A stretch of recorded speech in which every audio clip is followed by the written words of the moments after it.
شروع کرتا ہوں اللہ تعالیٰ کے نام سے جو بڑا مہربان نہایت رحم والا ہے۔ حضرت معاذ بن جبل رضی اللہ تعالیٰ عنہ سے روایت ہے کہ رسول اللہ صلی اللہ علیہ وآلہ وسلم نے ایک دفعہ مجھے 10 باتوں کی وصیت فرمایا اللہ کے ساتھ کسی کو شریک نہ کرو،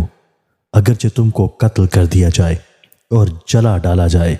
اور اپنے ماں باپ کی نافرمانی نہ کرو، اگرچہ وہ تم کو حکم دیں کہ اپنے اہل و عیال اور مال و منال کو چھوڑ کے نکل جاؤ،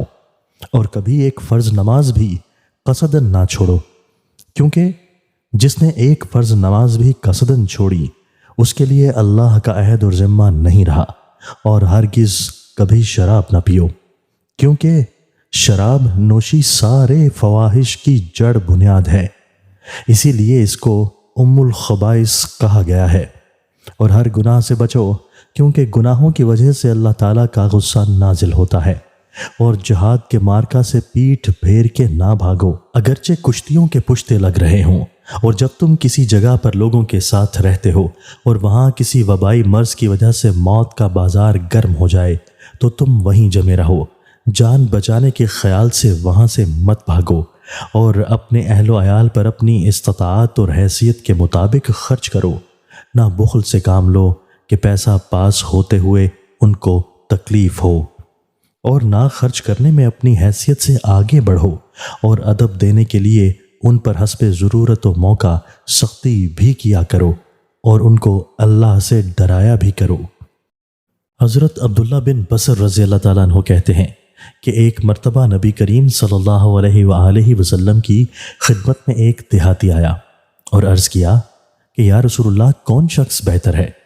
آپ صلی اللہ علیہ وآلہ وسلم نے فرمایا خوش بختی ہے اس کے لیے، یعنی وہ بہتر شخص ہے جس کی عمر دراز ہوئی اور اس کے اعمال نیک ہوئے۔ اس نے عرض کیا یا رسول اللہ کون سا عمل بہتر ہے؟ آپ صلی اللہ علیہ وآلہ وسلم نے فرمایا یہ کہ جب تم دنیا سے جدا ہو تو تمہاری زبان اللہ کے ذکر سے تر ہو۔ حضرت ابو ذر غفاری رضی اللہ تعالیٰ عنہ سے مروی ہے، انہوں نے فرمایا کہ مجھے میرے محبوب دوست صلی اللہ علیہ وآلہ وسلم نے 7 باتوں کا خاص طور سے حکم فرمایا ہے۔ مجھے آپ نے حکم فرمایا ہے مساکین اور غربا سے محبت رکھنے کا اور ان سے قریب رہنے کا، اور آپ نے حکم فرمایا ہے کہ دنیا میں ان لوگوں پر نظر رکھو جو مجھ سے نچلے درجے کے ہیں، یعنی جن کے پاس دنیاوی زندگی کا سامان مجھ سے بھی کم ہے،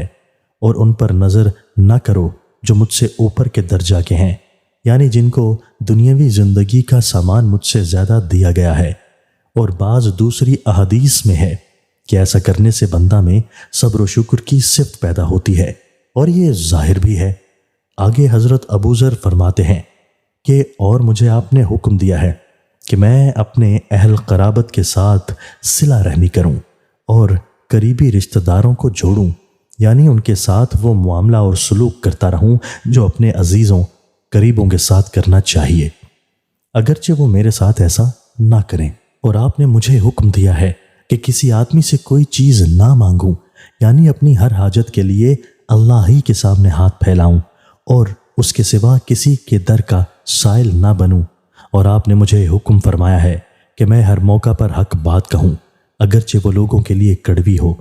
اور ان کی خواہشات اور اغراض کے خلاف ہونے کی وجہ سے انہیں بری لگے۔ اور آپ نے مجھے حکم فرمایا ہے کہ میں اللہ کے راستے میں کسی ملامت کرنے والے کی ملامت سے نہ ڈروں،